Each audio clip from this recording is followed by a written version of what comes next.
What's going on, everybody, and welcome to episode 10 of Rival Banter. I'm your host, Luke Croft. Joining me, as always, the esteemed Dr. Seth Martin. How you doing, That's my what they friend? call me. Oh, I'm good, baby. How you doing?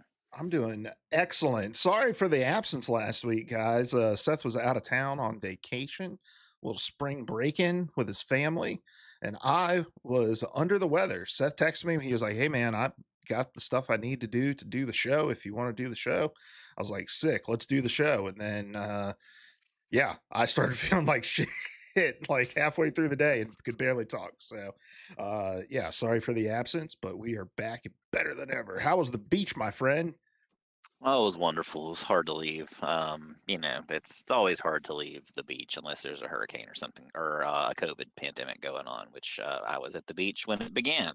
Um, so we can talk about that sometime. But no, it was good stuff. I'm anxious to get back already.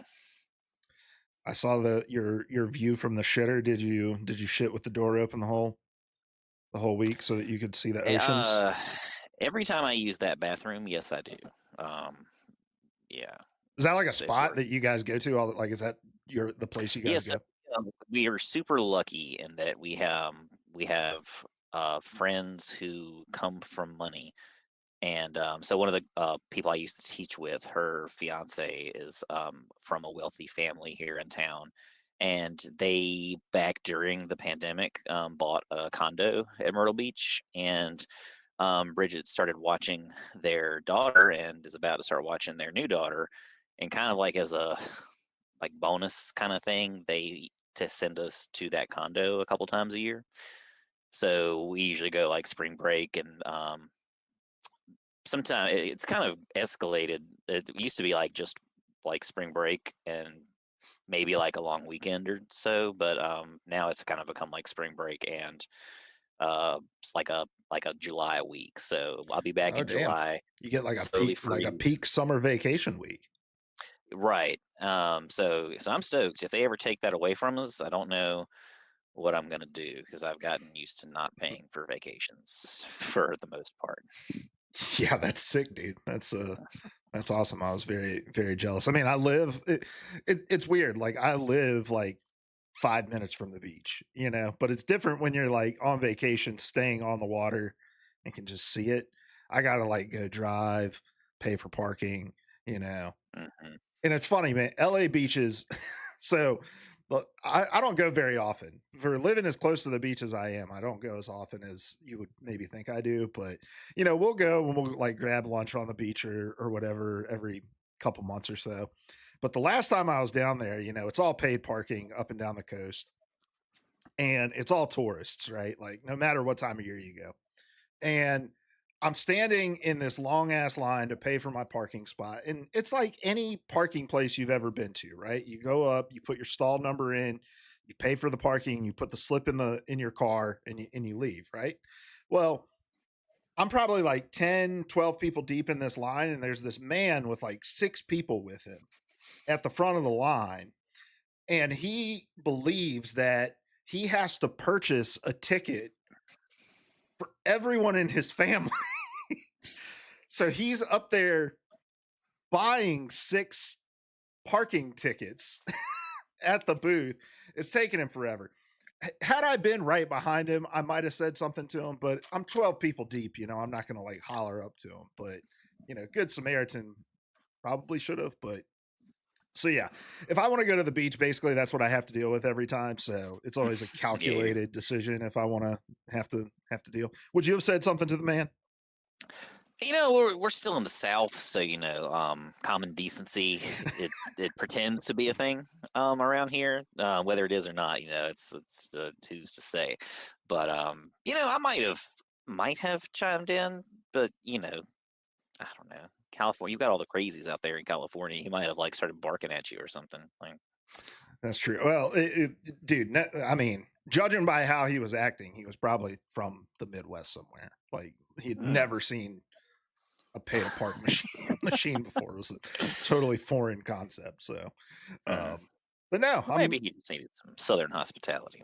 maybe, but maybe he should have waited let me get right behind him or something, and maybe I would have talked to him. But Yeah. regardless, the city of Los Angeles got 6 times the payment for that parking spot than they needed.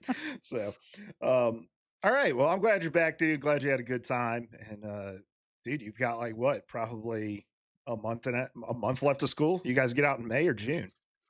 We get out at the end of May, so we've got like right now it's like just at 3 weeks or something like that. So the countdown is definitely on. Hell yeah, brother. And then a few weeks after that, your boy will be moving back into your time zone. So Hell yeah, and that means Charlotte FC, baby. Do you remember the guy's name? By the way, I've been meaning since I looked at the standings. The Cincinnati fan. Do you remember who that was? oh no, but I can pull it up real quick. I've got our Well, it's fine. Well, I need to apologize to him because Joshua well, Wilson. number Joshua I'm Wilson. Well, doxing Josh, him, if you're but I mean, listening, it's publicly on Spotify. gotcha. Well, Josh, if you're listening, um, I checked the standings after that last episode, and I realized that we are like tied neck and neck at the time. You are now the better team for now, because we lost on Saturday, but we'll be back, baby. We're it ain't over. We're still into the number one Queen City. Um, I'll see you at the match if it ever happens.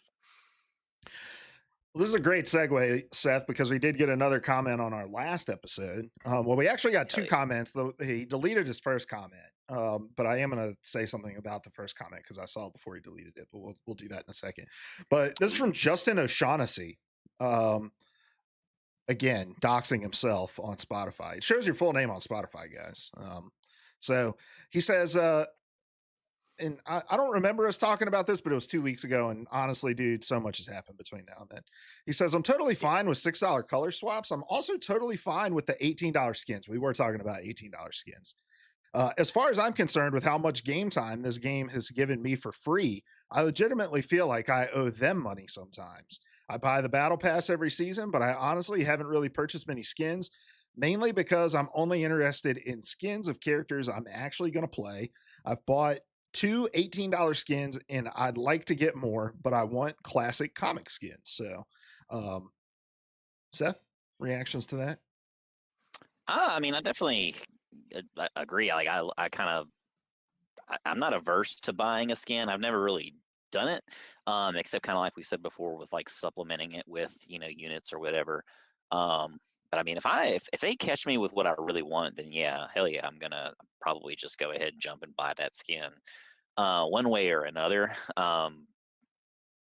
I don't know. I mean, I can definitely be talked into many things, especially when it comes to buying stuff that I arguably don't need.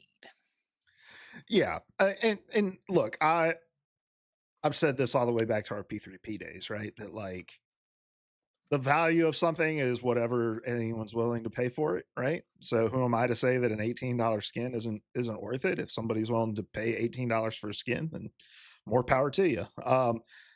$18 isn't normally the price point for me to be interested in parting with my money to get a skin. But that being said, I think Rivals does a really great job of giving you ways to offset the cost of skins. I might not be willing to pay $18 for a skin, but hey, if I've got 800 units, I'd be willing to put up $10 to finish out my credits to get something, like Yeah, I so. mean, like we said before, I think I definitely appreciate that. I just haven't like seen the thing. I don't know what the thing would be that would make me pay that much, but I mean, I'm sure it's out there. Like if I want it bad enough, hey, like I've spent more money on worse. Yeah, yeah. I do agree with the comic book thing too. Like, if there was more like classic comic book stuff or like uh early '90s X-Men, cartoon things, or like Spider-Man the animated series stuff. Like, That classic, like that brown and yellow Wolverine skin. It's coming one of these days. So oh yeah, like, I don't know. It's out there. Um, yeah, some of that stuff would make it a lot more tempting for me. Again, I don't know if it's $18 tempting, but maybe I'll know when I see it. yeah, yeah. I did almost buy Paul Atreides in Call of Duty, like with the Dune skin. Um, because I'm a big Dune fan. But then like those skins are like $20+, and I'm like, hell no, I can't do that, especially when I'm not going to be able to use it in the next game. Like, what are you doing?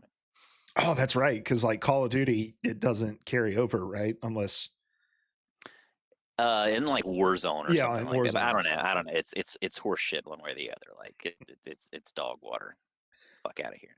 Um, the other comment isn't available. I don't know if he deleted it or if it went away or what, but it mentioned something that I do think is worth us kind of touching on, Seth, because I think it kind of gets to the heart of like what we're doing with this show and who we are. And because I think when we get to the segment of This Week in Rivals, I think it's going to speak a little bit to maybe some stuff we're going to say in there too. But he mentioned how the vibe of this show sometimes feels a little weird, right? Because sometimes we'll get to the This Week in Rivals show part, and one of us will be like, well, I didn't play a whole lot this week, you know? Or sometimes in the show, it'll seem like I have a lot more interest or knowledge in this part of the game, whereas you might have little or no interest in that part. And then you'll have more interest in this part of it. And so we kind of talked about this in our first episode, and I know we've picked up listeners since then. And so I think it's worth kind of resurfacing this. And the first thing is that this isn't our full-time job by any stretch of the imagination, right? Like you're a school teacher. I work in the video game industry, and we both have full-time jobs. You've got a family. You're traveling, you know, with your family for spring break and stuff. You're doing stuff on the weekends with your family and your friends. So like this game is a part of our lives. It's not our whole lives. And so there's going to be times where we ebb and flow with our involvement with the game. And that doesn't mean that we don't like the game and that we're not enjoying it. It just means that sometimes life happens, right?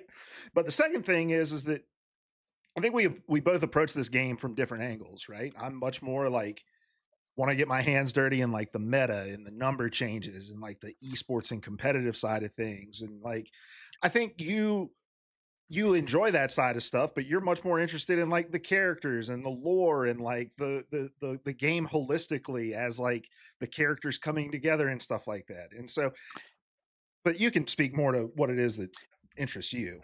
Yeah, I mean, all that stuff is awesome. I just want to fucking rock and roll, baby. Like I just, sometimes I just want to play the game, and meta be damned. And there's a Mhm. place for that. But yeah, I didn't really find sports in general until late in life. I played them as a kid, but I didn't really appreciate like being a spectator. And so the more I kind of get into that, and the older I get, I kind of start like I'm more appreciative of the meta stuff than I probably was when we were kicking it in Overwatch back in the day. But right now, I definitely appreciate it more, and I value it more. But at the end of the day, I just want to have fun and play the video game. Like I don't want to let it ruin my day. I don't want to let it ruin my night. It's there. It's entertainment. It's supposed to be fun. So if you're not having fun with it, if you're getting too insular, for me, that kind of defeats the point. But that's just me. Maybe I'm a little too casual. Who knows? And I honestly think that's the beautiful thing about our approach to this show, right? Is like we both bring our own unique perspectives, and I think we both kind of push and pull each other in the things that interest us. I think you're more interested in the competitive side of things because of my interest in it. I think I'm more interested in the lore and the characters of this game because of your interest in those. And it's like the fact that we're interested in different angles of the game makes the show better rather than us just coming in and constantly agreeing with each other and just, wanting to talk about the same things all the time. So I appreciated the comment that the guy left. But also I want people to recognize that like we consume this game differently. I'm not the kind of guy who's going to sit down and play this game for like 6 hours every single night or whatever. Like, but I also engage with it differently, right? Like I'll have a flat stream up while I'm working and stuff. And so like I'm still engaging with the game, even if I'm not necessarily like hands on with the controller.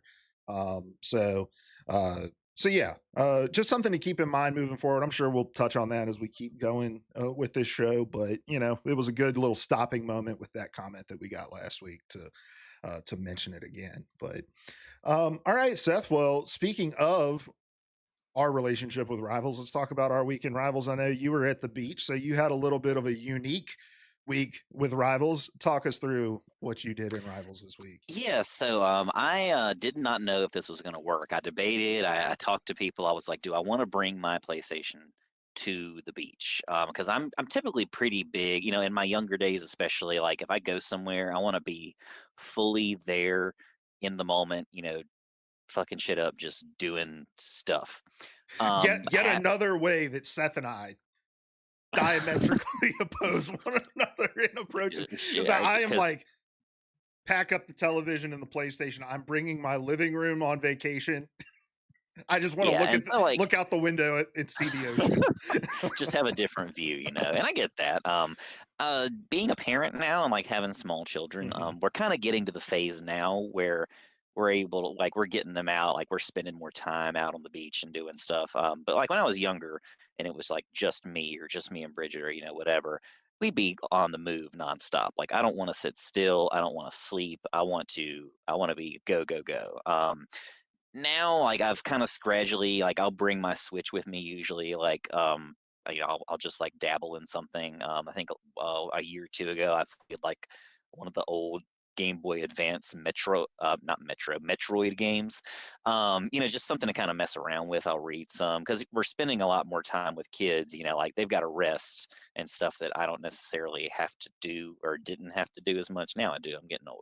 Look at all this gray in my fucking beard. But anyway, so yeah, well, there's a lot more downtime now, but I didn't bring the PlayStation. I was like, I'm not going to do that, but I did buy a PlayStation Portal like 6 months ago, and I mostly just use it like if the kids are on the TV doing something else, or Bridget wants to watch something, and I'll use it like to dabble in quick play or like play some story game, and it works great in the house. And I've always heard like mixed reviews, mixed results of how it does at long distances because you have to be connected to Wi-Fi to stream it from your. Supposedly, you can take it elsewhere and play it out of the house. It's just kind of as long as you're connected to the internet, you stream from your PS5 at your house. So I did that. I went to test it like a block away, and it worked awesome. I took it to the beach. It didn't work the first night for some reason, so I was like, shit, whatever. Every other night though, I tried it again. It worked like a charm. So I was able to get on, hit my dailies.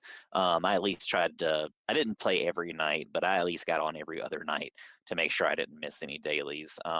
I did miss the big head weekend, but I was just preoccupied doing other stuff. But it was awesome. It was nice to kind of have that option. I would not use the portal to play comp by any means.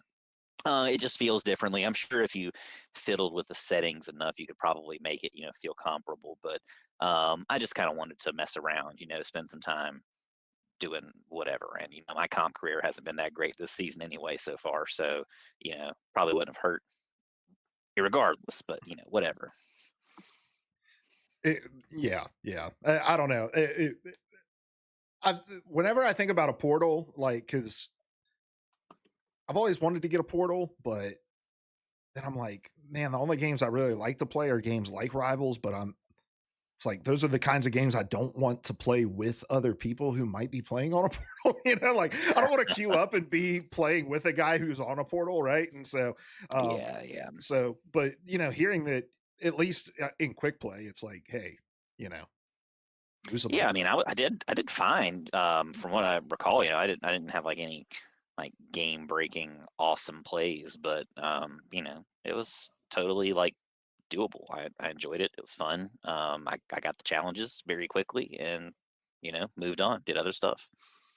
Um, since it has been 2 weeks, where are you in ranked right now?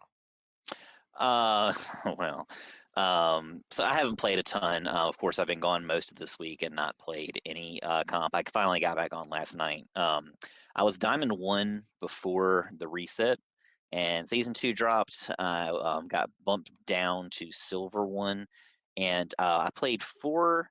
I think it was 4 games. Won all 4 of them. Got to Gold 3 like immediately. Hell yeah. Um, I was like, this is awesome. Like this is cake.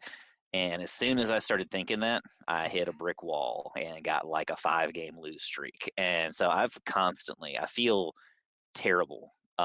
It makes me feel like I'm a shitty player. I know I'm, not the best, but I'm not, you know, silver one.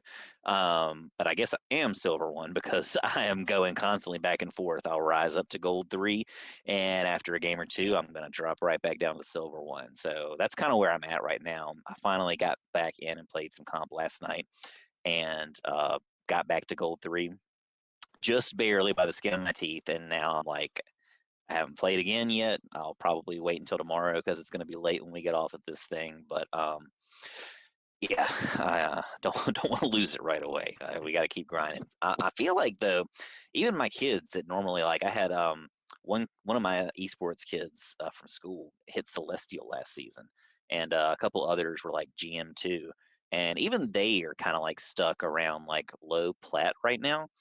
And I don't think they've been grinding as much this season so far, but like it's comforting at least to me to know that like the young kids with the fast hands or whatever um are struggling in some way, maybe not as much as me right now, but I'm also not playing as much as them, so that probably doesn't help much either.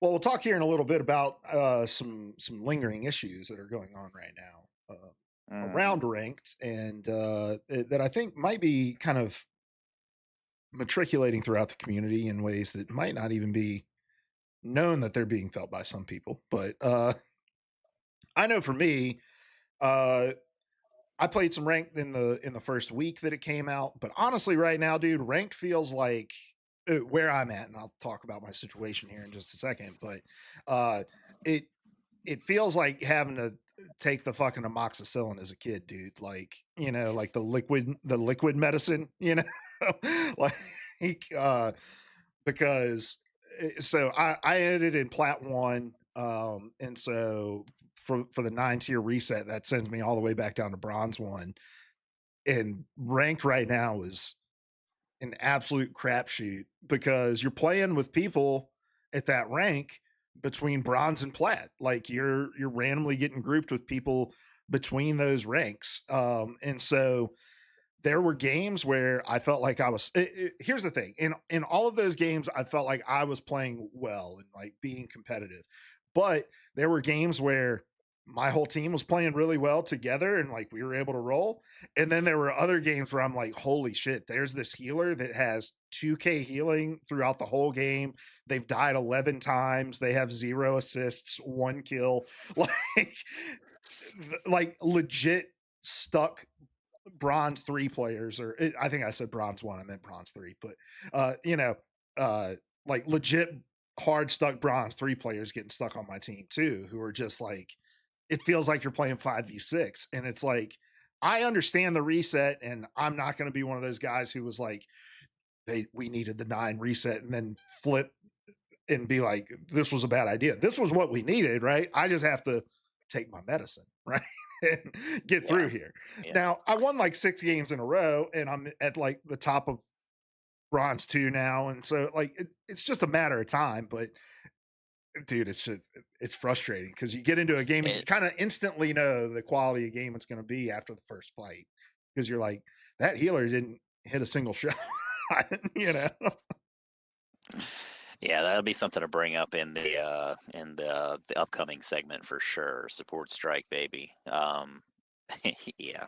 Yeah, yeah. We'll talk about the support strike here in just a few minutes, but yeah, let's jump into some news real quick. And let's start off with dude, it's been, like I said, it's been 2 weeks, so it's hard for me to remember what we covered, what happened. Maybe I should have refreshed my memory, but I didn't. Uh, so we had the Multiverse of Madness skin.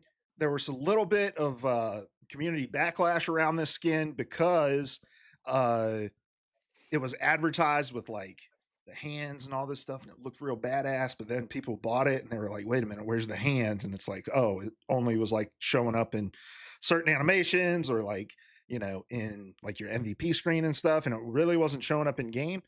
Well, to NetEase's credit, they are making an update to this game. And Seth, this is the first link in the show notes. And they're adding the hands, and I think they're adding some like voice lines filter, some voice filters and stuff to it, and making some like legitimate updates to make this feel like a premium skin. So they're also making some changes to the Thor skin. You can see that here, but look, man, to NetEase's credit, I think they are open to the criticism that they get from the community, and we'll talk more about some of the ways that they're addressing other criticism here later. Um, but they saw that people were like, "Hey, doesn't seem fair that you advertised all this cool intricate design within the this strain skin, and then we buy it for 24, 18, however much it was, and we get in and it's not there, and here we are." And they're like, "Well, we're going to fix that." I think that's pretty cool. Credit where credit's due. Yeah, and it's a pretty quick turnaround too. I definitely like when I first saw that skin in play. I was like, I almost didn't recognize it. Like, oh, is that what it's supposed to be? So the hands definitely help. Which Thor is that? The most recent Thor skin?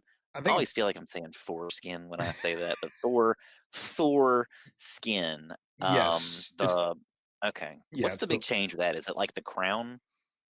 I actually don't know because I don't play Thor, so I'm not exactly sure.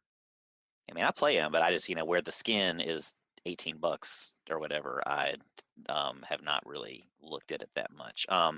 Also, this is totally out there too, but back to the skin conversation, I forgot. I'm not mad, but I definitely feel like I wasted my pickup bundle because if you didn't know, and I guess this is still going on, if you're a PS Plus subscriber, they were giving away a Squirrel Girl skin. I forget what it's called, but it's the one where she's in like the shorts and like the sunglasses and stuff. Mm, Like it's that bundle with the card or the spray or whatever. When I used my pickup bundle, my daughter chose Squirrel Girl for me, and so I got that. And of course, I had the skin, but not the other stuff. It was nice to get the other stuff for free with this thing, but I'm like, I could have just used my bundle on something else. It's $3, not mad about it, but it's is what it is. It'd be nice if that was the plan to maybe have not included that. But I'm not mad at you, NetEase. Don't hold it against me. don't come for me. Don't Don't come ban for me. me. But don't no bans, no holds, no keep me in the loop. All right. Well, let's move on because we got some new patch notes, and I don't know how much of this is going to overlap.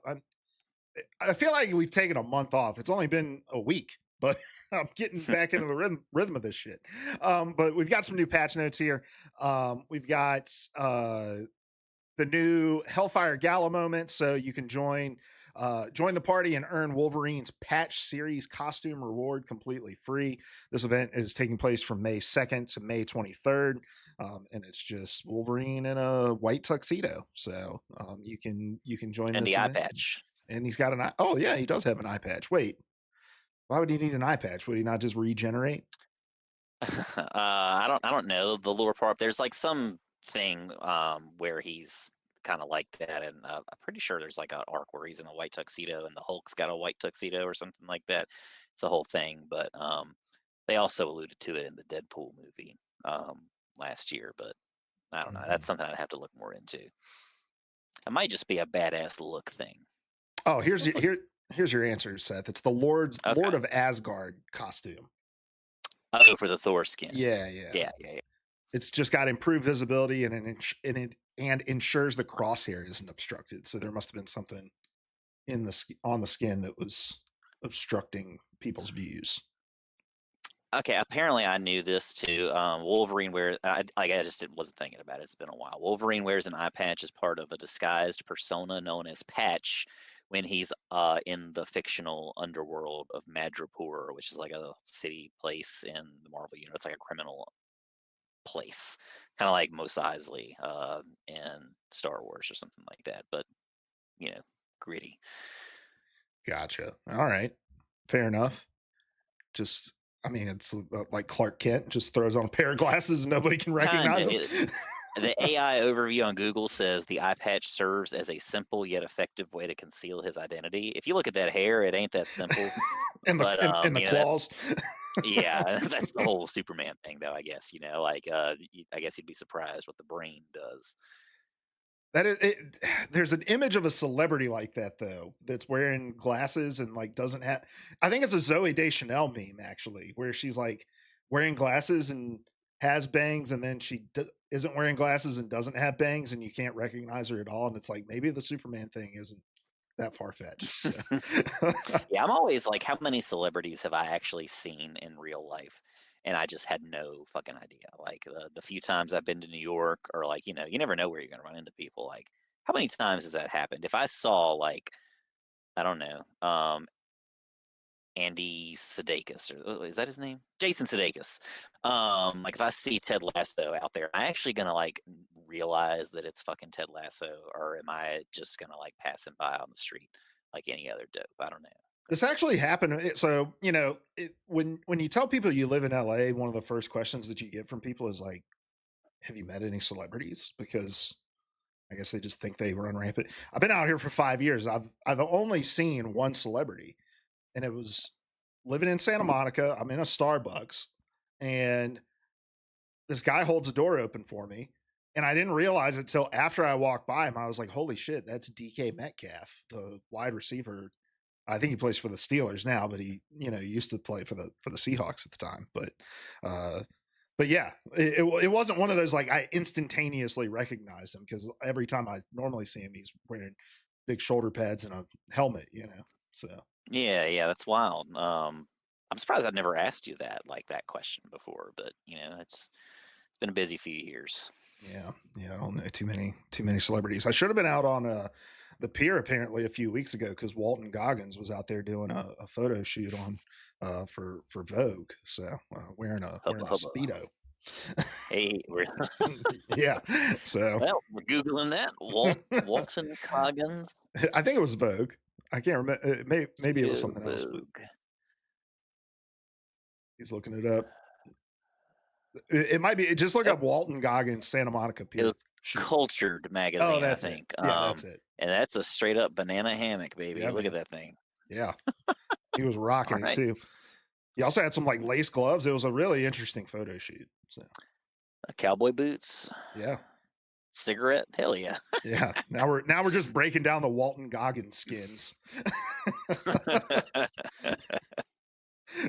dude. We Walton Goggins is in everything I've been watching lately. By the way, he's in Righteous Gemstones. I just finished the latest season of The White Lotus. I feel like I just can't get away from Walton Goggins and his penis too, He's there. because he's in that banana hammock. You see his dong in the latest season of Righteous Gemstones. So he's like jet Is it skiing, full really? dong hanging out. Yeah. I need to watch that. Not because of that, That but yeah, because of I, that. I am. It's one of those things like I've meant to watch, but just never get It's to. so There's just good. not enough time in the day. The same thing with White Lotus. I need to see that too. Dong or no dong. I'd recommend Righteous Gemstones over White Lotus, in my opinion, but Okay, others would probably disagree. they're probably different vibes too, right? But Oh yeah, very much so. yeah. Very much so. All right. Back to Marvel Rivals. Um, two new skins coming to the store this week. We have a Winter Soldier Thunderbolt skin. Which look, I think the game does this actually pretty tastefully, if I'm being honest. Like this game could be used as a giant ass billboard for all of the latest Marvel projects that are coming out and do it in a really aggressive, gross way. But I think it does a pretty good job of not doing that. And a skin to promote this new movie that's coming out that I personally don't care about. And I don't know, you're more into Marvel. Do you care about this Thunderbolts movie? I kind of forgot about it. I am excited to watch it. I've read good things about it too. It's not like top of my list. Like hell yeah, I'm ready for it. But I'm kind of excited to see what it brings. I think they're going to be introducing some interesting characters into the universe in this one, but or at least one. Um, I'm definitely not mad about the skin. Like I definitely agree. Like they could definitely probably maximize it and try to throw in like make a red guardian skin for Cap. Of course that would keep them from adding him to the game later, but they're like the same dude, so whatever. um they could do probably all kinds of stuff, like do something with Black Widow since her sister's in Thunderbolts. Whatever, whatever, whatever. I think just little something like this here and there is totally fine. The skin's different from any other soldier skin that we have, so I'm there for it. It's not like they're just cash grabbing in as many places as they can. They definitely got like a pretty wide breadth of stuff to choose from. And I appreciate, like, we get MCU skins, we get a few comic skins, though they're sparse. We get, some just like, I don't know. They're kind of pulling from all different directions, and I definitely appreciate that. Yeah. And here's a look. You can't see this, Seth, but here's a look at that Thunderbolt skin. And then the other skin that they are putting in is the Black Panther, and I'm apologize if I mispronounce this. Damasa Sarki bundle. I don't know. I don't know. Yeah, I think that's some kind. It's probably just what the attire is called, but I don't know. Let's see. Let's look this up as well. Images. So here is this skin. I don't know, man. I feel like a lot of the skins in this game, and we talked about this with like when the Loki presidential skin came out. That like a lot of the skins kind of have the same vibe for the same characters, and although I don't know, this one is pretty bad badass. I'm watching the video now for the The Black Panther one. yeah. Did you look it up? Yeah, yeah. I mean, it goes along with the gala vibe. Yeah, Did you say Sarky? I'm trying to find where'd it go. yeah. Damasus Sarki bundle. So Sarky is in Yoruba, an African language, is a form of greetings to hail a king, queen, or prince or princess. So I guess it's kind of a royalty thing. I do not speak Yoruba, so I don't know. As a fluent speaker, I should have known that. Damn it, Lucas. But yeah, so those are your two new skins coming to the game, two new skin bundles. And then the costume optimizations are coming to the game as well. And this patch is going to be available on the 30th, so on tomorrow. Yeah. That's weird. They don't normally do Wednesdays, right? They normally do Fridays. They changed something? Did I miss something? I mean, probably just since they've got a big day. Friday is the second, so that's the start of the next event with Oh, Wolverine, okay. right? Okay. Yeah, that makes sense. That makes sense. Let's see some new content in this update. They're adding the ability to switch all costume specific sound effects back to the default ones via settings. I think that's a pretty good change.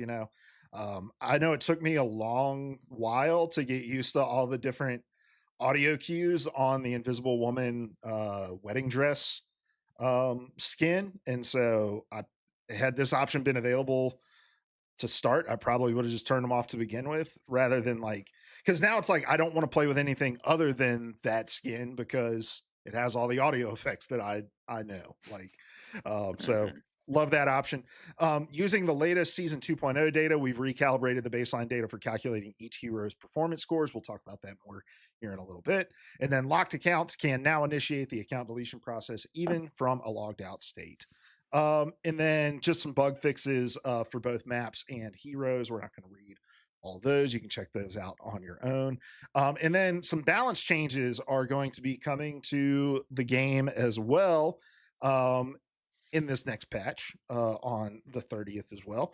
And let's talk about these real quick. We'll just give the quick rundown. So, some tank changes. They're going to be giving Captain America and Groot survivability reduction. So, Captain America and Groot are both going to have, well, I'm sorry, Captain America is going to have a reduced base health reduction from 650 to 600. Groot's going to have a reduce health to his iron wall from 700 to 600. And then Doctor Strange, for the first time, getting a buff. he avoid he avoids yet another nerf. And he's going to decrease the energy cost to the Eye of Agamotto from 3,400 to 3,100. So Doctor Strange getting a little bit of love there. The Captain America change, very welcome. He is really fucking annoying right now. He just like artificially stalling fights and yeah. Changes for Duelist. They're tightening the webbing on Spider-Man's hit detection range. So for his amazing combo from a 5-meter radius down to a 4-meter radius. I still think there's some other things they could do to that ability. That's his like uppercut ability. I think they should probably make it like a cone in front of him rather than like a 360 around him, but whatever. Then Winter Soldier is getting a combat upgrade, ramping up his threat level and firepower on the field, and then adjust to the tainted voltage ability to have 2 charge levels while keeping the cooldown time unchanged. And then the strategists. Let's see. Adam Warlock is getting a new effect to quantum magic. When a critical hit lands on an enemy, it reduces the cooldown time of Avatar life stream by 1 second. So I think that's a pretty cool change. Um, and I think I always thought Mantis should work like that too, where like if you land a headshot, you should get one of your like life orbs back instantly. But Mhm. uh, for Cloak and Dagger, as Cloak, increase the damage of the Dark Force Cloak from 75 per second to 80 per second. As Dagger, increase the damage of the Light Force Dagger on hit from 15 to 18. Luna Snow, the damage fall off of Light and Dark Ice from 60% at 40 meters to 75%. And then Manus is getting an increase to the hit damage of Life Energy Blast from 50 to 55. And then finally, the team up ability for Stars Align, which is the Captain America Winter Soldier. Upon leaping to a teammate, Stellar Impact will provide 50 bonus health to allies within range. So that team up's getting a little bit of a buff. We'll talk about why those changes are coming into effect here in just a second. I think this is a good segue into our topic for the day. But Seth, before we jump into that, is there anything you want to mention about the duelist or the vanguards, knowing that we're going to dive deep into the strategists here in just a second? No, I mean, I think definitely duelists need a little checking, which definitely again goes into the next topic. Vanguard, yeah, Captain America. I mean, he's we complained about him not being, good enough in, season 1 or season 0. Season 1.5, he kind of just became this menace. And not necessarily like a kill menace, but just a survivability menace. So I think a 50-point reduction, definitely is going to help with that. He's still fast as hell, and he still has that shield. So, he's still, I don't imagine this being like a breaking move. People, I think, will still be playing Cap for a while. Doctor Strange, of course, he needs a little love. I hated to see him, get a couple of nerfs at the start of this season. So this maybe will make up for a little bit of it. And, Groot is wild as hell. So he anything to take Groot down a peg or two here and there, I'm there for it. Yeah, yeah. That I don't know. I mean, I get not wanting to do a whole lot of anything to anyone right now at this moment. Um, but yeah, of all the things that they need to maybe do to Groot, it's probably the smallest of the things that they can do to Groot right now. Yes, But, yes, yes. That's why I'm saying I'll take it. I'll take it, baby. yeah, we'll Whatever you take it. want to give me right now. All right, Seth. Seth, do you support the rights of the worker? I like to think I'm pro worker. Do you? So when it comes to organizing labor, you'd say kind of your thing. You're into it. It's a slippery slope in today's America. I'm in the South. We don't really have those things here. Um, I definitely appreciate the idea and the historical significance of organized labor in American society. So I trust you have paid your dues and refused to cross the picket lines for the ongoing support strike. Well, I don't pay shit because we don't have unions in the South. I'll say it again. Right to Us work state, teachers, baby. we're not. Yeah, pretty much, yeah. So, they're around. They're just not here. So it's not really an option on my table. But if we did, if it was a thing, if you had to have that, I would definitely be on board. Well, there is a support strike currently going on, having gone on, maybe going on. Some people, I don't know. Let's get people caught up on the situation, and then we can give our thoughts on it. So, I don't know if you guys are aware, but there's a little thing called Season 2 that dropped for Marvel Rivals a few weeks ago. And it introduced a number of changes to the game. And those changes created some pressure points around supports that were then um, I think, pushed to the breaking point by a streamer, by a personality within the scene. But let's set the stage about what some of the underlying frustrations are, and then we can talk about that breaking point. So some of the changes that were made in season two that have applied some pressure to support mains, to strategist mains, are around a few things. Number one is the prevalence of dive. You've got characters like Spider-Man, you've got characters like BP, you've got characters like Iron Fist, you've got characters like Captain America, like Hulk, jumping into people's back lines, absolutely harassing your strategists, and your DPS and your vanguards are just going off to fuck all nowhere and leaving your strategists to die. And because of the prevalence of these dive characters, strategist mains have been kind of left on this island feeling like they don't have a lot of ability to fend for themselves. And so that's kind of pressure point number one.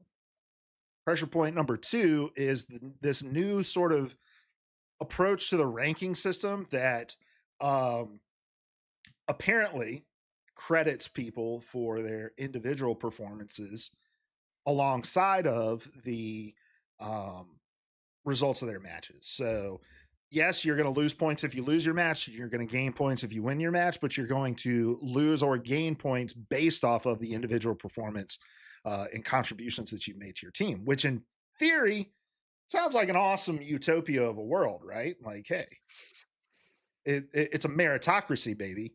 Whatever you bring to the table is what you get rewarded with. However, as we've seen with previous ranking systems and other games that have attempted to do this, Overwatch tried to do this several seasons ago, and such.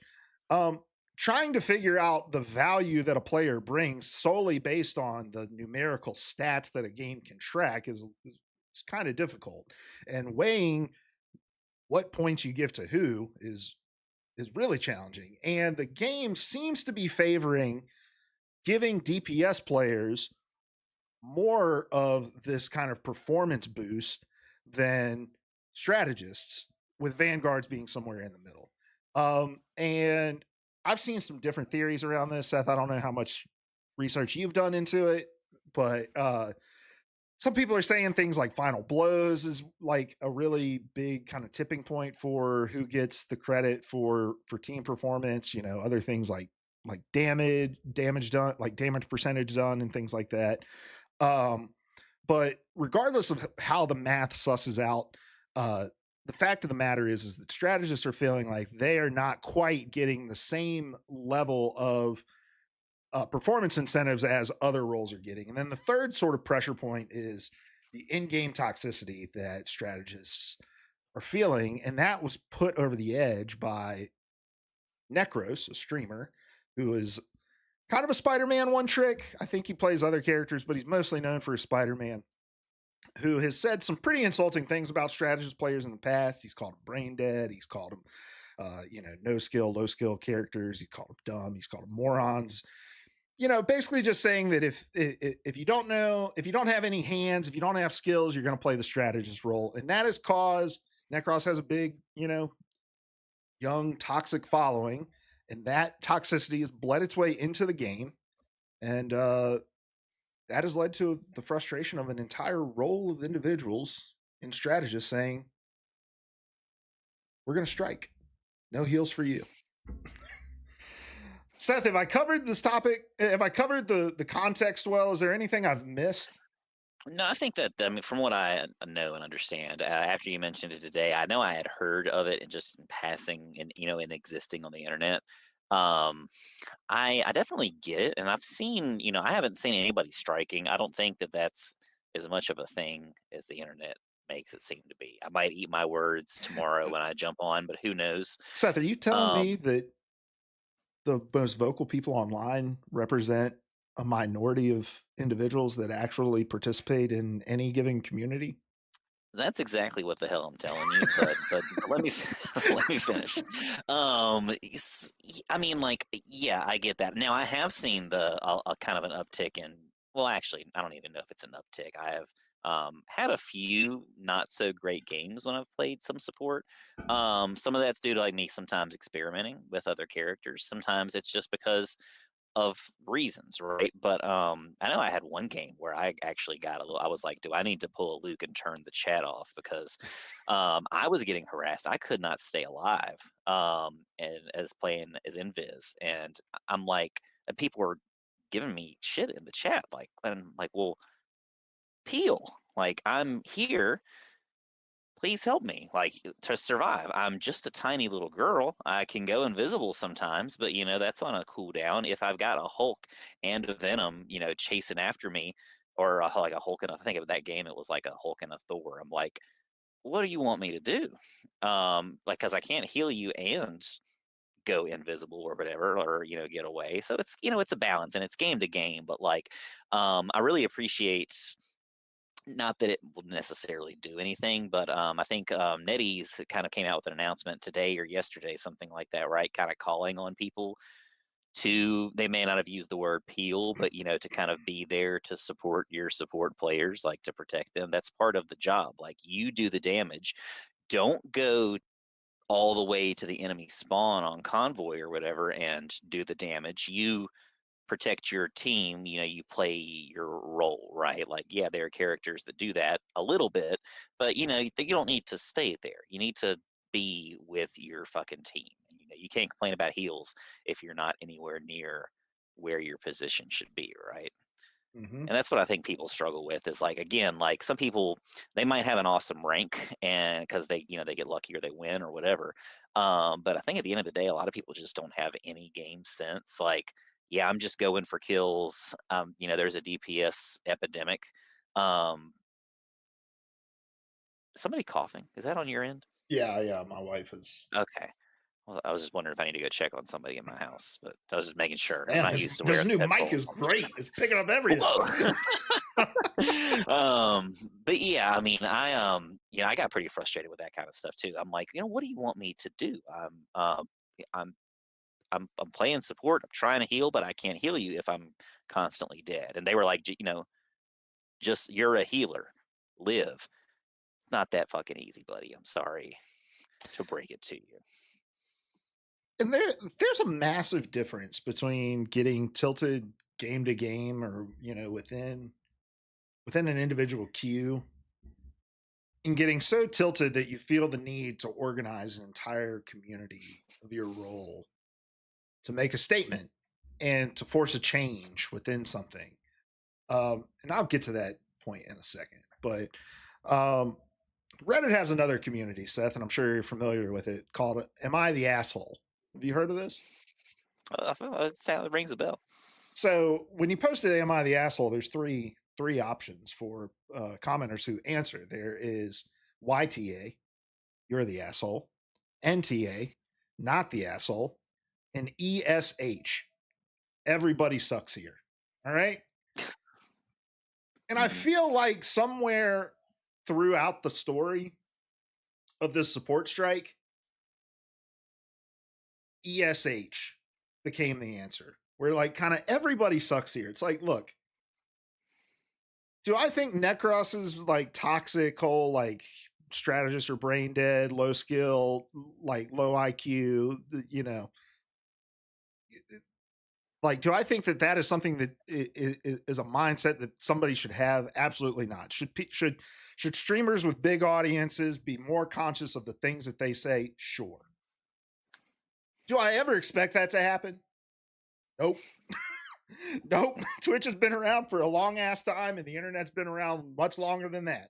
And so we have loads of priors to show us that there's always going to be people who use their platform to say bullshit things that people are going to then parrot and echo throughout a community, right? And it's like, should they do it? No.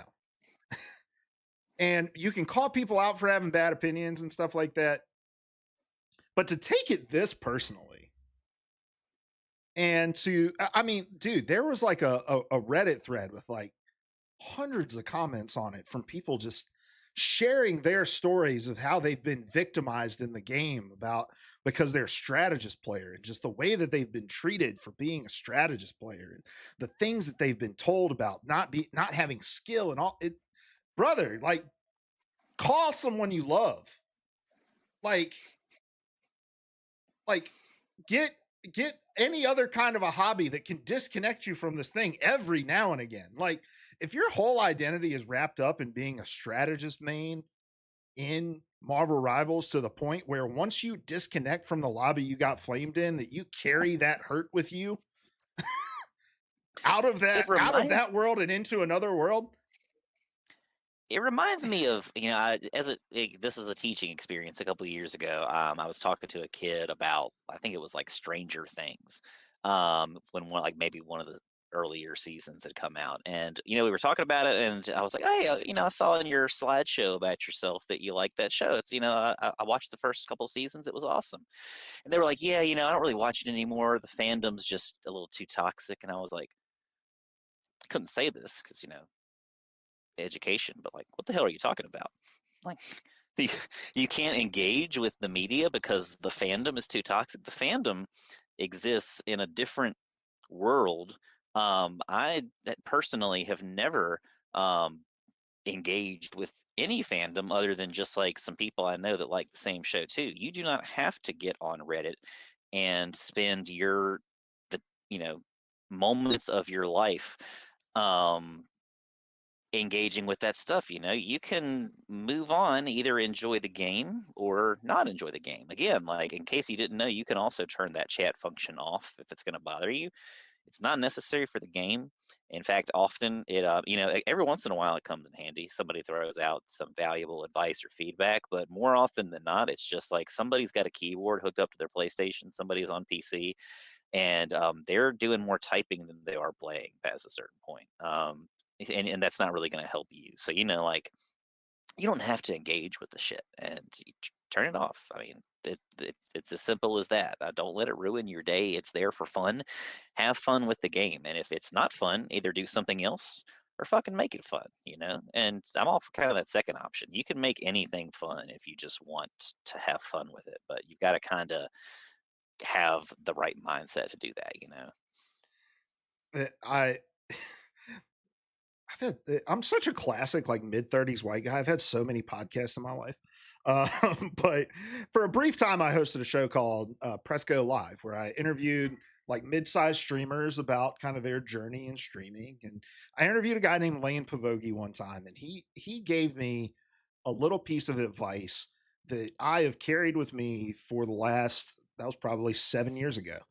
And he said, you have to build the house you want to live in, right? Like nobody else is going to build the house for you. And he was talking about that with his his community for his Twitch, right? Where it was like, you know, I there's certain things that I don't accept as behavior in my chat, and I get it out of there quickly. And like I'm not going to encourage certain kinds of behavior and things like that. And I'm going to build the house that I want to log on to and exist in every single day, right? And I have taken that approach throughout my entire life now. Like, and I kind of live by those words where I'm building the house that I want to live in. And this game is no different, right? And it's exactly like what you're saying. It's like, look, if the chat tilts you, turn the chat off. Like it is a level of personal responsibility at some point for you to say, these are the things that are impacting me. And in an ideal world, would it be like this? Absolutely not, but it is like this, and now I need to take control somehow to make sure that it doesn't impact me more than it needs to. And if you're somebody who can look at that toxicity and just move on from it, then great, you don't need to do anything. But if you're somebody who like sees the toxicity and is like, I gotta go write 600 words about this on Reddit, like, buddy, just turn the chat just turn the chat off. Just turn the chat off. Go play Stardew Valley or some shit. Like like just check out for a little bit. Turn the And game I off. don't want that. I don't want that to be like a get good thing. Yeah, Like, it's no, really not at not. all. It's not in any way. But like, just don't let media ruin your life. Like, it's a game. Just like any other game. Like, you get into it as much as you want. If you enjoy getting, some people, I think, do enjoy the drama of stuff like that. And if that's your thing, if you enjoy kind of getting into arguments with people online or venting, if you need that, go for it. But like, if it's gonna bother you, turn it off. Like, they give you the capability. you might as well, right? I might go and turn it off right, as soon as I get done with this show, just to be with you, because I don't feel like hearing the horse shit a lot of the time either. But again, it does come in handy every once in a while. Let me ask you this question, Seth, and this may have been a better question to ask at the top of this before we went into all of this. How much of this do you think is earnest? Like if you had to put a I percentage was on. I was gonna make an Englishy joke though. Now, who is Ernest? But anyway, so I mean, it's so hard to tell. Like it it baffles me that it would be a thing. Like, well, we're just gonna try to. Did you know that in the '60s, you probably do. You're pretty learned. In the '60s, I don't know. I used to Which like kind of 60s? like study the 1960s. Sorry, not the Civil War times, but the 1960s. So in the 1960s, there were a bunch of hippies that thought that I think it was they could like surround the Pentagon, like make a big ass circle around the Pentagon, and if they meditated and believed that they could levitate I did not know this. the Pentagon. Look it up. I mean, I remember. I'm quite sure that this is history. I'm looking up But levitating the Pentagon. Is okay, this do going to get that. me on a list?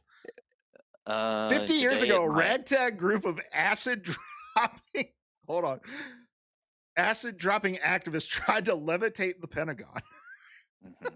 So maybe it was the early '70s, like the kind of the end of the hippie movement or so. But like, Oh, this you're right. reminds me of 67. the. Okay, cool. The '50s. I'm not a math guy, you know me. Um, that like it reminds me of that in a real loose ass way. Like you are gonna ruin the game for other people by refusing to play the game in a way that makes the game work. Like, I don't know if, well, I know that you know because we've played these kind of games together where you jump in quick play and nobody goes support. And, that's almost every time, that's going to be a game that you lose because that is a vital role.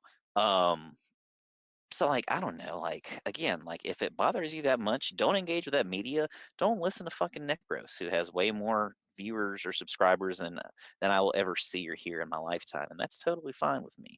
But like if that stuff bothers you, don't engage with it. You literally have the option to not do it. I don't know how many times I can say that, but like just uh, why is this a thing? Why are you gonna? Do you really think you're gonna levitate the Pentagon? Do you really think that you're gonna organize the entirety, the millions of players that play this game at any given moment to just totally avoid a roll? It's not going to happen, brother. It's not going to happen, sister. So like, I, there are probably other things you could do.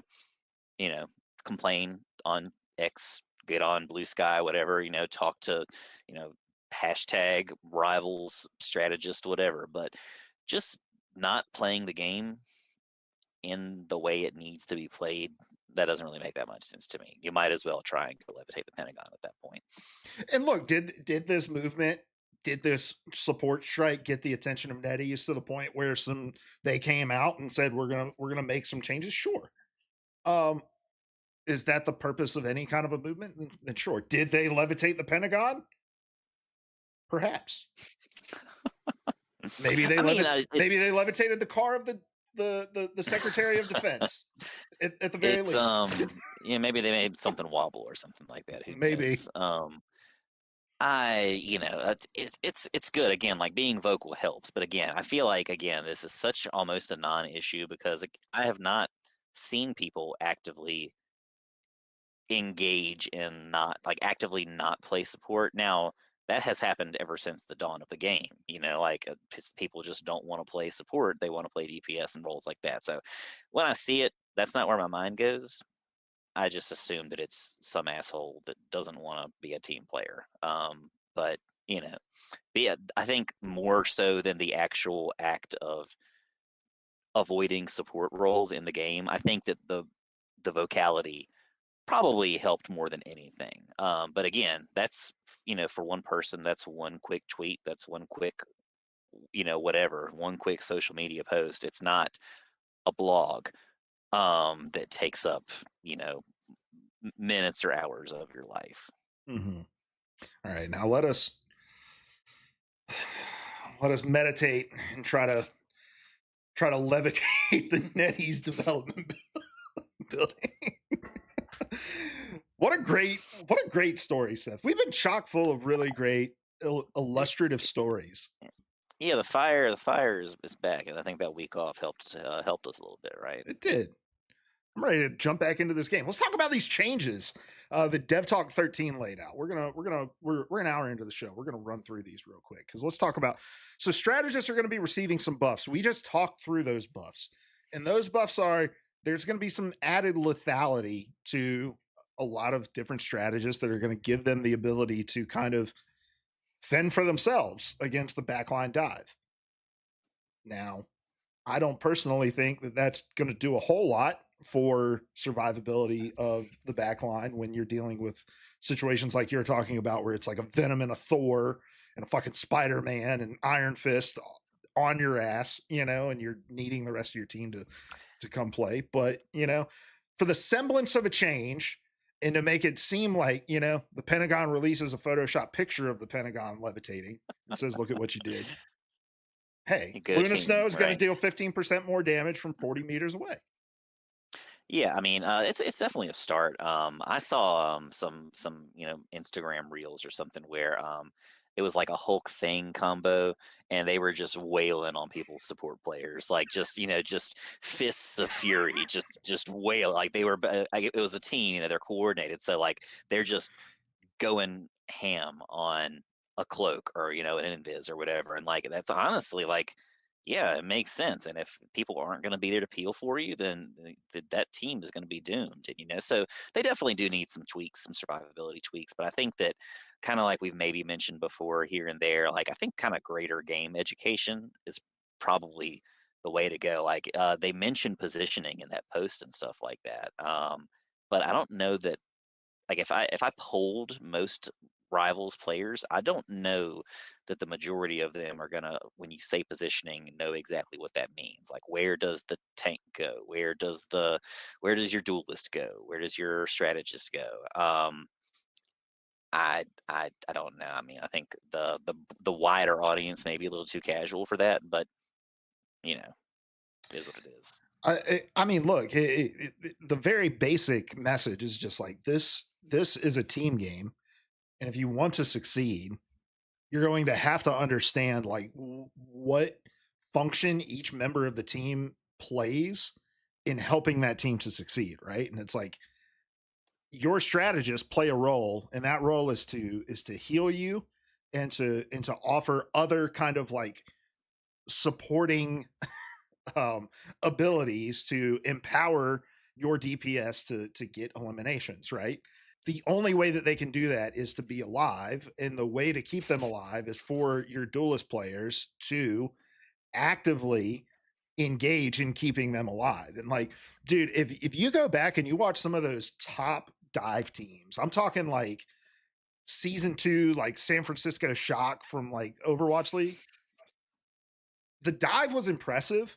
What was even more impressive was the counter dive in those compositions. And like I and we talked about this a lot with Overwatch when like goats was a thing, where a lot of people think like knowing the terminology and knowing the characters that go into the terminology is the same thing as like knowing how to run the composition. And it's like, yeah, we're just going to run goats, dude. And they think running goats just means we're going to pick like Ryan, Zarya, Diva, Zenyatta, uh, Brig, and Lucio. And they're like, all right, we picked the characters. This is goats. And it's like, okay, there's a lot more that goes into goats than just like picking the 6 heroes that make up goats and running it. You also have to understand like how to run it, like Yeah, like how do you respond to different scenarios? It's like I have a Mario Kart team at school. That's a party game, so it's kind of hard to, like, I'm sure there is a meta um to that game. There are statistics and numbers, different stuff does different things. But at the end of the day, that meta only is so valuable if you like can't if you don't understand like the basic functions. Like you don't know how to drift, and you don't know like the shortcuts and things like that. So same kind of thing with this game. Like, yes, terminology is good if you know what peeling is, if you know what whatever is, that's great. That's the game. But you also have to know how to execute it. Knowing team comps, like looking at a video and seeing what works is awesome, but you guys also have to know how to do the thing. Um, Mhm. but that's the game. Yeah, it's like, and the way that that comes to ground in Rivals is like, season 1.5, it was like, oh man, they're running Spider-Man. Can we get like Namor Luna? And it's like, okay, if we get a Namor Luna, that's great, but he's never throwing out like his his empowered squid, whatever they're called, Monstro. Like, Yeah, yeah, Monster Spawn, I think. yeah, like he's never throwing out his empowered Monstro spawn. Like, okay, we've picked these characters. Why isn't it working? Like, because there's Or like more. not knowing like all right, I'm gonna throw it on the ground just in the middle of an open field and like expect it to do anything. Like, Yeah, it gets you've instantly got to have shot. that game sense, right? Like, hide it. The more you play and the more you actually pay attention, the more you kind of see like you kind of pick up like, oh, well, I can do this. Maybe I don't just lob it out there. Maybe I lob it up on a corner. Maybe um well, not Zarya, what was her name? Symmetra. Maybe I Yeah, kind of like strategically hide those to where they're actually gonna fuck somebody up and not just be old charge or whatever. and I think this is where a movement, quote unquote, like We're gonna support. change the world, man. We're gonna levitate the Pentagon. Dude, I'm gonna be talking about this for the rest of my life. I'm This glad I could show you something. I feel like you know more. You read more nonfiction than I do. I feel like um, I don't know. I guess it's a pretty deep cut history thing, yeah, but this is a yeah, this is a pivotal moment for my life that I will forever look back on. But um, the problem with something like Support Strike is it attempts to get netties to respond to something in a way that feels meaningful to the movement without understanding the foundational issues that are causing the movement, and a lot of these foundational issues are not problems that netties is ever going to be able uh to rectify. Like NetEase does not have the money or the manpower or the know-how or the psychic ability to change the culture of the internet, to deviate away from toxicity and this penchant for people to want to play DPS and flame the people that aren't playing DPS. Like, I'm sorry, but no movement level is going to change those things. But you get at the heart of something that I think I notice the more and more I watch streamers and content creators, is just the fact that like people think that being good at video games is the same as like studying for a history test, where it's like, okay, I watched the thing, I've studied the answers, I can recall the dates, like, and now I will take the test and I will pass. And it's like I'll be watching flats, and at least once a day somebody will come in and be like, "Hey man, what's like your sensitivity settings?" He's like, "What's it matter? Like, what's it matter what my sensitivity settings are at? Like, you need to play the sensitivity that you want to play at. Like, you magically changing your sensitivity settings to my sensitivity settings isn't going to make you magically as good as I am at this game."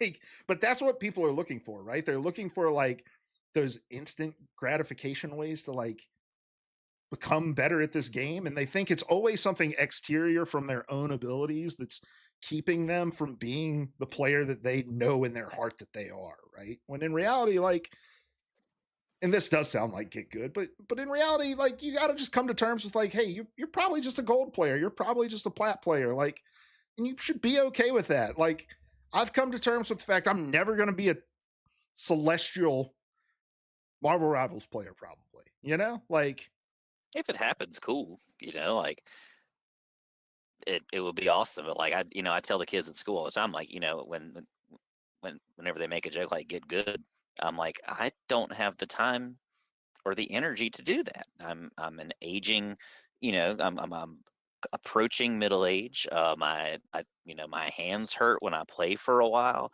I'm hoping that I don't get arthritis one day. Knock on wood. I hope this is wood. Um, it's I'm not planning on going pro anytime soon. And that's a very hard thing to do. That's a very rare, like, yeah, esports is kind of a thing now, but it's also kind of not.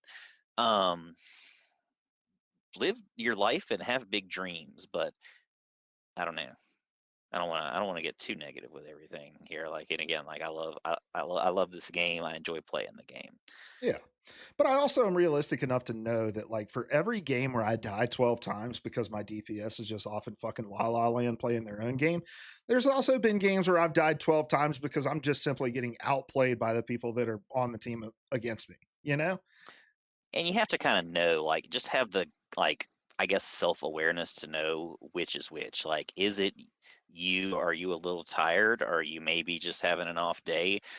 Or is it truly that, your DPS is not protecting you? Is it truly that, everything, it's some external reason? Like, I think there's a lot of that in any kind of sport or any kind of, athletic mindset, where you kind of have to just know, like, and be okay. Like, well, I don't want to say be okay with being outplayed, be a fucking champion or whatever, but acknowledge that it can happen, right? Like, you have to kind of hate the player, hate the game, or sorry, what's the expression? Don't hate the player, hate the game, or something Hmm. like that. Yeah. Like, it's at the end of the day, it's just, we have skill levels and we can work to increase those, or um not. And with something like this, at the end of the day, how much does it truly matter? I don't know. And look, man, look, guys, I'm just going to reality check people here really quick. Okay. So in February of 2025, there were over 40 million people that played Marvel Rivals. Okay. Over the last 30 days, Necros has averaged 8.5K viewers on Twitch. All right. I hate to say this, but Necros is not ruining your experience in this game in any more meaningful way than you're giving him the ability to do, right? So it's not Necros. Like, look, are some things maybe Necros's fault? Are some things toxic players' fault? Are some things the players' fault who just like don't know how hero shooters works? Yes, because in the grand complexity of the universe of cause and effect, we are all interconnected and these things all kind of play a role. But at the end of the day, man, like, games are hard and they're hard to balance, they're hard to develop, they're hard to get good at, and it's hard to get the perfect combination of players on a team every single game. And so you're going to have games where it just feels like, damn, I've got this fucking hard stuck bronze 3 ass player that I'm having to drag across the finish line. And you're also going to have games where, you're the bronze 3 hard stuck player that's getting your ass dragged across the finish line. And like Seth said, it's about recognizing when you're in that situation, because I guarantee you've been on both sides of the coin. So I don't know, like, stop. It's funny because we're sitting behind a mic and we're going on, fucking an hour and a half of this show, and we're telling people to stop taking this game so seriously. But it's like, It's dude, irony. it's irony, but it's also just like, man, if we can sit here and we can joke about it and we can just like like, you should too, man. Like, your life should be about more than being a strategist in Marvel Rivals. Sorry. We're also making up for lost time. That's part of it. That's true too. That's true.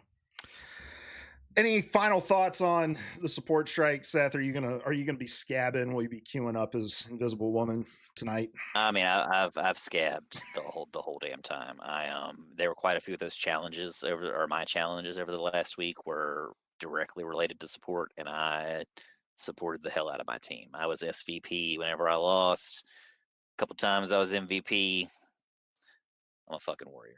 Let's go. Cool. All right, man. Well, what are your goals in Rivals this week? Play more.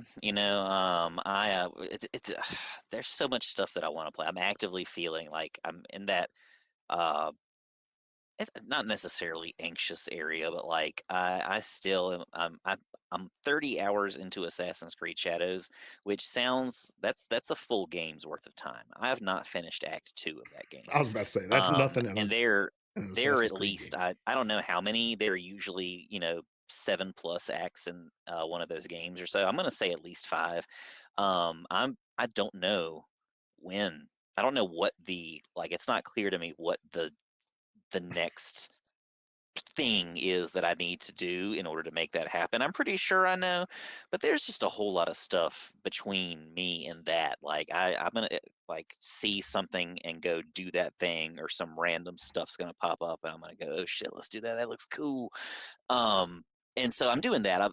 Other stuff is coming out. They ghost launch. I don't know if that's the term, but whatever. Like they Sh- surprise Shadow launched dropped. the shadow dropped. So that's close. They shadow dropped the Oblivion remaster. Hmm. The Elder Scrolls 4. I played that game on the 360 when it first came out before Skyrim. I did not get that far. I think I was a little bit too young to really like get it or dig it. Um, Now that in a post, I think I played Skyrim a couple times or whatever, on one of its various iterations. I want to go back and play that Doom. The new Doom is coming out, which looks really cool. All these are like Game Pass games that are free as hell.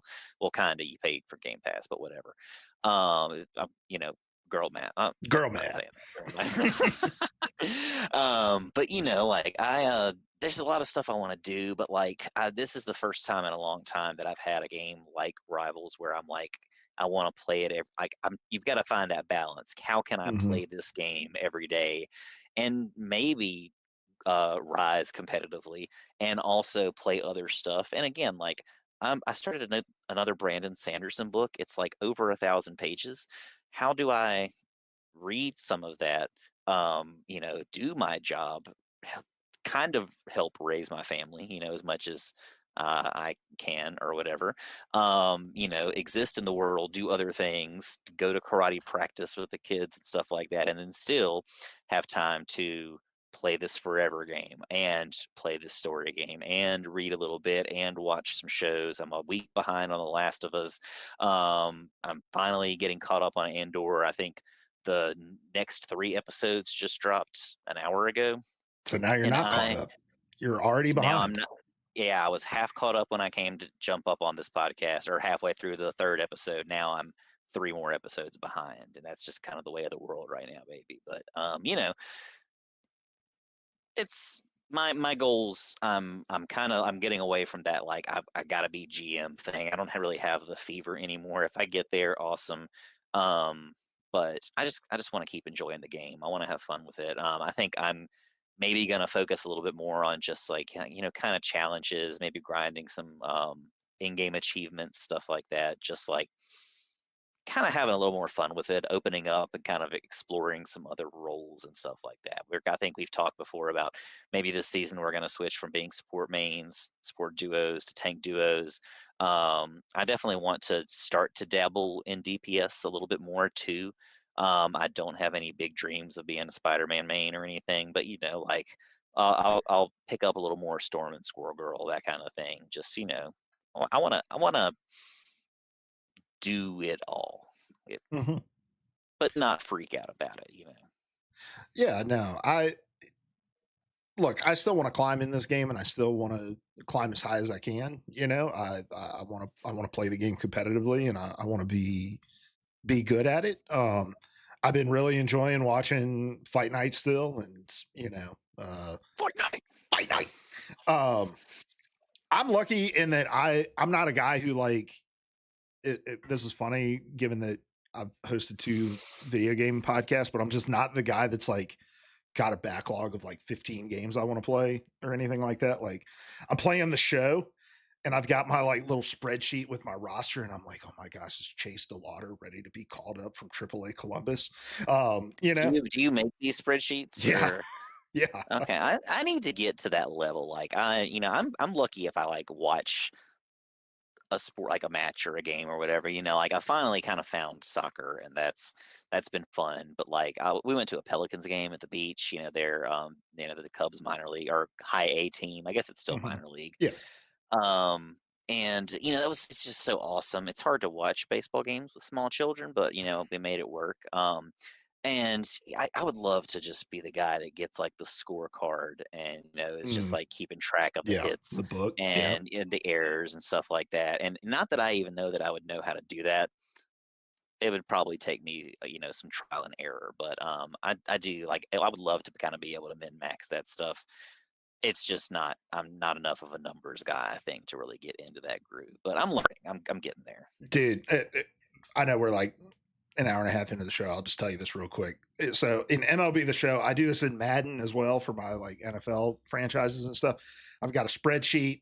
I've got my roster, and then I'm like uploading my stats regularly into it. Like in NFL, I do it every week because there's only one game a week. I'm doing it once a week in MLB, and then what I'm doing is I'm like pulling it over into AI, and then I have AI like give me storylines and stuff, and then I'll like tweak like overalls or like ratings of players and stuff based off of like storylines it'll give me and stuff like that. Like, When you say storylines, what are you talking about? well, I'll be like, I'll be like, all right, here's some interesting stats that have been going on in like my minor league team. Like, give me some scenarios of like breakout players or something. Like, who should get a boost? And it's like, oh well, Chase DeLauder has had an on base percentage of like 375. You should give his strikeout rating like -5 or something like that. Like My God. dude, it's nerdy as shit, and my wife makes fun of me for it, and I totally deserve every word of it. But I so I would love to be able to do that. I don't have, I guess, the mentality or like the brain for it. I'm and much more left brained. you're also playing Assassin's Creed and you're playing Oblivion and you're playing and but this is my thing. Like I don't have like a bunch of things. I just have like a couple things that I'm like really into. Like I Yeah. watch every single Cleveland Guardians game in real life. Like I literally have it on my phone going right now so that I can know if we're losing by 10 again, like You're we did the what? last 2 days. But like, and so Rivals, like I was saying at the top of the show, it's a piece of my life, and I'll fit it in large chunks at sometimes, and I'll fit it in small chunks at other times. And my main goal for this coming week, though, is just to play with you more. Like that's something I've missed doing over the last week or so since you've been out on vacation and stuff. Like I played a ton of Frag Punk with Larry, just hanging out with him. Hmm. That's one of the main reasons I didn't play a lot of Rivals is because I was gaming every night with Larry on Frag Punk. But yeah, I'm ready to jump back into Rivals with you, and like I said, I need to win like 3-4 more games to be able to queue ranked with you again. So I'm not even that far away from us being able to play real games games together, not Yeah, script I playing. can I can almost guarantee that you will catch up to me before I can progress to gold two. But we'll see. So all right, man. Well, that's going to do it for Rival Banter this week. If you've got comments about anything, we kind of went hard on the support strike. But if you've got comments or feedback, if you agree, disagree, anything, feel free to leave a comment on the YouTube video or Spotify, whatever, and we'll respond to it like we did to Justin at the top of the show, and we'll give you our thoughts on your thoughts. So wherever you're listening to us, though, we appreciate you. Make sure you're following, leave us a 5-star review, comment, and subscribe. And yeah.